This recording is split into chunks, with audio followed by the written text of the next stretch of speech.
Hello students, कैसे हैं आप लोग। उम्मीद करते हैं आप लोग स्वस्थ होंगे। और आज आपको मैं इंपॉर्टेंट केमिकल रिएक्शंस दिखाऊंगा। मैं लेके आया हूं आपके लिए, ताकि आपके लिए आसान हो जाए क्लास 10th की केमिस्ट्री को समझना, है ना। इसमें आप देखेंगे डिफरेंट एग्जांपल्स मैंने एक जगह इकट्ठे कर दिए हैं। आप इसको चाहेंगे तो स्क्रीनशॉट खींच के आप कॉपी भी कर सकते हैं और आपको मजा आएगा, वाकई समझ में आएगा कि हम कब कब कौन कौन से एग्जांपल्स यूज कर सकते हैं कॉम्बिनेशन में, डिकम्पोजिशन में, थर्मल डिकम्पोजिशन में, डिस्प्लेसमेंट रिएक्शन में और डबल डिस्प्लेसमेंट रिएक्शन में। मैंने कोशिश की है कि एक ही बोर्ड पे एक ही टाइम में वो सारे केमिकल रिएक्शंस जो मैक्सिमम अलग अलग रेफरेंस बुक में है और एनसीईआरटी बुक में है, तो उनको सबको मैंने एक ही जगह लिख दिया है, ताकि आप उसको इजीली लर्न कर सकें, समझ सकें कि हम कब कौन सा केमिकल इक्वेशन यूज करेंगे एग्जांपल्स के फॉर्म में। अब आप देखेंगे यहाँ पे मैंने लिखा है कॉम्बिनेशन रिएक्शंस। नॉर्मल जो एग्जांपल्स को समझने के लिए मैंने यहाँ मेंशन कर दिया है कि अगर कोई दो रिएक्टेंट ए या बी है तो एक सिंगल प्रोडक्ट बनाता है, जिसको हम लोग कॉम्बिनेशन रिएक्शन कहते हैं। मतलब ए और बी ऐड होगा और एक नया प्रोडक्ट बनाएगा जो ए बी के फॉर्म में होगा।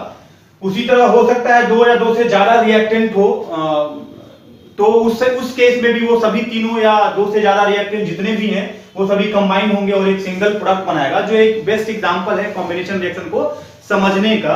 ये एक ट्रिक है जिससे आपको समझने में आसानी होगी केमिकल कॉम्बिनेशन रिएक्शन को।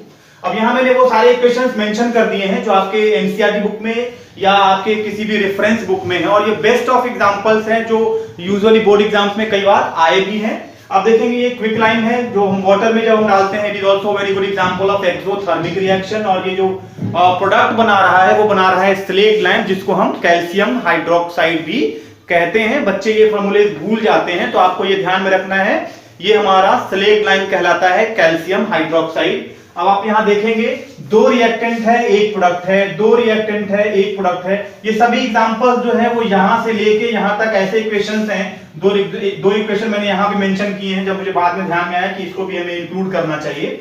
और एक इक्वेशन यहां मैंने ये मेंशन किया जिसमें तीन रिएक्टेंट हैं, calcium carbonate, water and carbon dioxide. तो ये कैल्शियम बाइकार्बोनेट बनाता है।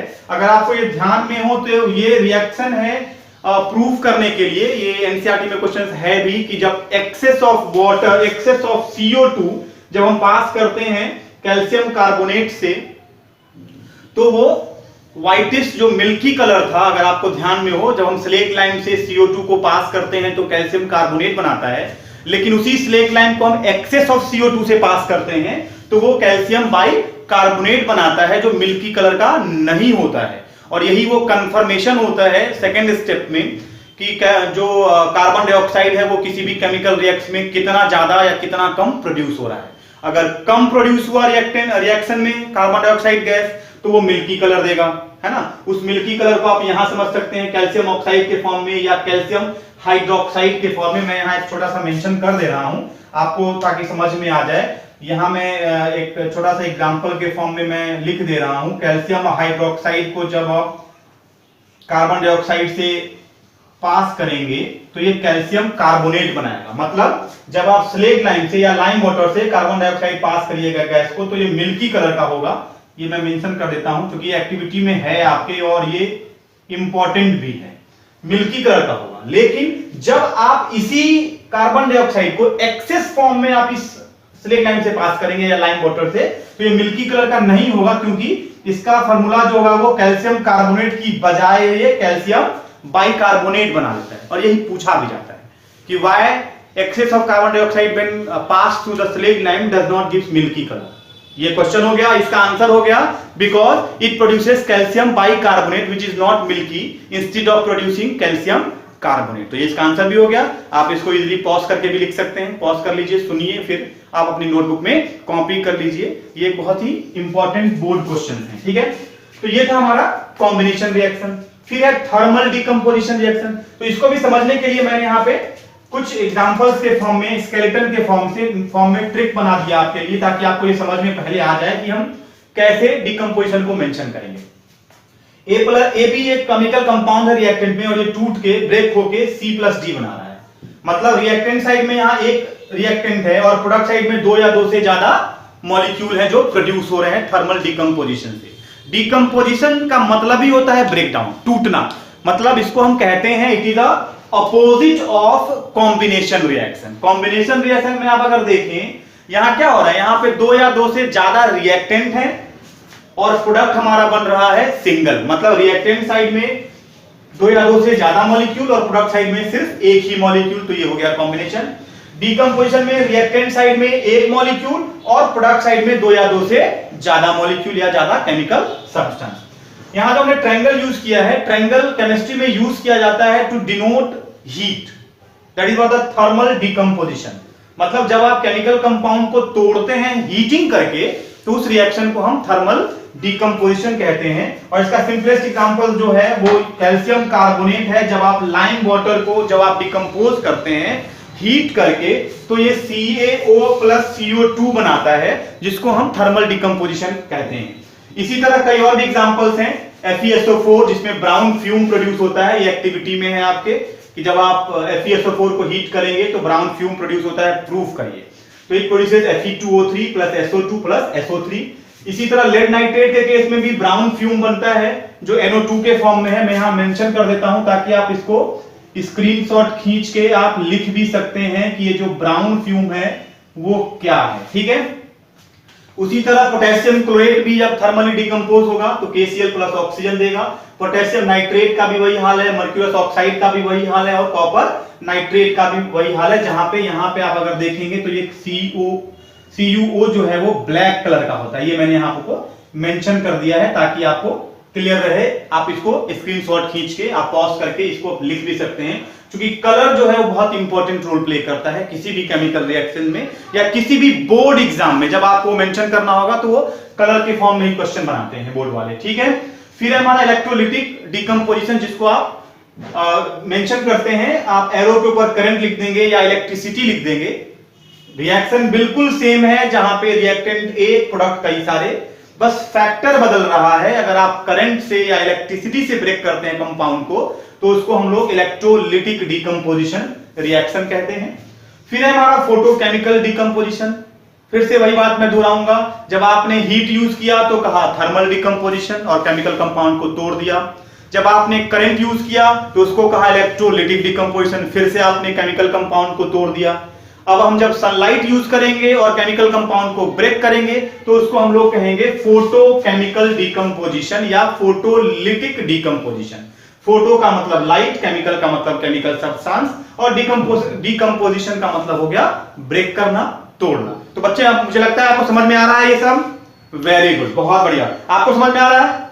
Okay good. आपको ओके फाइन। तो हम उम्मीद करते हैं फिर आप इसको समझ के कॉपी कर लीजिएगा। फिर भी अगर कोई डाउट रह जाता है तो आप YouTube चैनल पे सब्सक्राइब करिए मुझे, वहां पे आप कमेंट बॉक्स में आप मेंशन कर सकते हैं। जो भी डाउट होगा मैं 100% आपको फिर से क्लियर करूंगा एक नई वीडियो के साथ, ताकि आपको कोई भी डाउट न रहे। आपको पढ़ने में भी मजा आएगा, समझने में भी मजा आएगा। ओके, तो हम बात कर रहे थे फोटोकेमिकल डिकम्पोजिशन रिएक्शन की। आप यहां देखेंगे सिल्वर क्लोराइड जो व्हाइट कलर का होता है, AgBr जो लाइट येलो कलर का होता है, जब ये सनलाइट के प्रेजेंस में आता है तो ये भी डिकम्पोजिशन इसका होता है और ये chemical compound silver plus chlorine बनाता है। सिल्वर का कलर नॉर्मल जो है वो ग्रे है, तो आप यहां देखेंगे कि व्हाइट से ग्रे हो गया, लाइट येलो से ग्रे हो गया। ये केमिकल रिएक्शन बहुत ही इंपॉर्टेंट है, ये पूछा भी जाता है बोर्ड में, लेकिन दूसरे फॉर्म में, क्योंकि this equation is used in black and white photography, इसलिए बहुत ही इंपॉर्टेंट क्वेश्चन माना जाता है। क्योंकि ब्लैक एंड व्हाइट फोटोग्राफी में आपने, अगर आपको ध्यान में हो, बहुत पहले जो कैमरे होते थे उसमें हम लोग निगेटिव यूज करते थे और उस निगेटिव को फिर हम वॉश कराने लैब भेजते थे। तो वहां पे जब निगेटिव से पॉजिटिव बनाया जाता है तो वहां पे यही सॉल्यूशन यूज होता है, फोटोकेमिकल डिकम्पोजिशन, जो black and white photograph create करता है या प्रोड्यूस करता है। यहाँ पे फिर मैंने मेंशन किया एक नया इक्वेशन है, आपके एक रेफरेंस बुक में मैंने देखा तो मैंने सोचा इसको भी मैं आपको दिखा दूं। ये है हाइड्रोजन पेरोक्साइड, या इसको नॉर्मली पेरोक्साइड भी कहते हैं।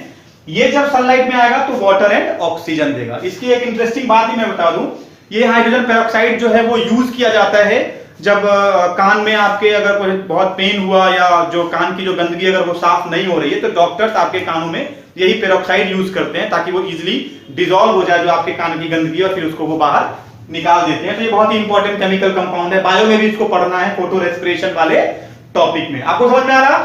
अरे वाह, वेरी गुड। आपने कॉपी कर ली थी सब कुछ? Okay fine. और आपने क्या लिखा? ओके, ये स्पेलिंग सही करिए, हाइड्रोजन पेरोक्साइड। स्पेलिंग सही करिए बेटा, वेरी गुड।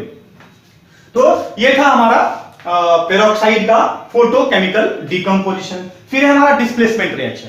देखिए वर्ड खुद कह रहा है अपने बारे में कुछ, ये डिस्प्लेस कर रहा है, मतलब हम सिंपली ये कह सकते हैं जो ज्यादा स्ट्रांग है वो वीक को रिमूव कर दे रहा है, उसको डिस्प्लेस कर दे रहा है और उसका प्लेस खुद ही ऑक्युपाई कर ले रहा है। अब इसको समझने के लिए देखिए मैंने लिखा है ए प्लस बी सी और ये बना ले रहा है ए बी, है ना, ए बी प्लस सी। इसको थोड़ा मैं सही कर दूं, यहां पे ए बी की जगह it's better to write A C plus B. अब आप पूछेंगे कि सर आपने ऐसा क्यों किया, तो ऑब्वियस सी बात हो गई, ये कटायन है ये अनायन है, तो केमिकल कंपाउंड कभी भी कटायन कटायन के बीच में नहीं बनता है। बात समझ में आ गई आपको? ओके, इसको सही कर लीजिए, वेरी गुड। तो ये अगर अनायन होगा, वैसा नहीं था कि वो इक्वेशन गलत है, अगर वहां अनायन होगा, जैसे हमने ऑक्सीजन ले लिया तो वहां पे इक्वेशन बदल जाएगा। ठीक है, इक्वेशन देखिए एग्जांपल है यहाँ पे Na प्लस HCl, तो देखिए ये अनायन है, ये बना लेगा NaCl प्लस H2, मतलब इसने सोडियम ने क्लोरीन को डिस्प्लेस कर दिया, हटा क्लोरीन के साथ रिएक्ट कर लिया और हाइड्रोजन को डिस्प्लेस कर दिया।